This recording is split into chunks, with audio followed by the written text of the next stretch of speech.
Teen die einde van ons program, uit die Nuwe Testament, lees ons vanmôre Handelinge hoofstuk 3, die genesing van die verlamde man.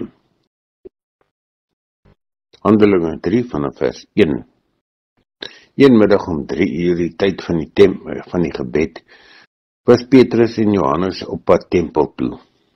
Net toe word daar 'n man aangetref wat van sy geboorte af lam was. Sy mense het hom elke dag by die tempelpoort, wat Mooipoort genoem is, neergesit en om by die tempelgangers te bedel. Toe hy vir Petrus en Johannes sien, net voor hulle in die tempel ingaan, het hy van hulle iets gevra.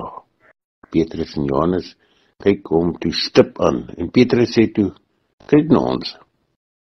Toe kyk die man na hulle en hy hoop dat hy iets van hulle gaan kry.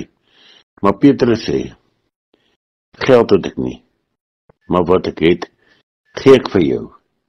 In die naam van Jesus Christus van Nasaret, staan op en loop.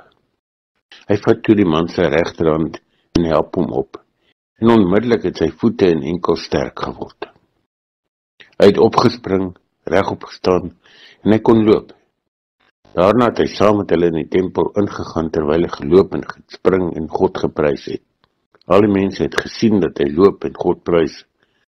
Maar toe hulle besef dat dit hy is wat voor die tempel by die Mooipoort gesit het en bedel het, was hulle baie verbaas en het verwonder oor wat daar met hom gebeur het. Handelinge 3 vanaf vers 1 tot vers 10 in die 83 vertaling. Mag het vir elkeen 'n wonderlike geseënde dag wees. As ons hierdie gedeelte lees, dan besef ons dat God almagtig is om te werk. Dat die naam van Christus die naam is wat gered en genees. Kom elkeen van ons wat vandag 'n gelowige is, gaan uit en verkondig die naam van Christus Jesus van Nasaret.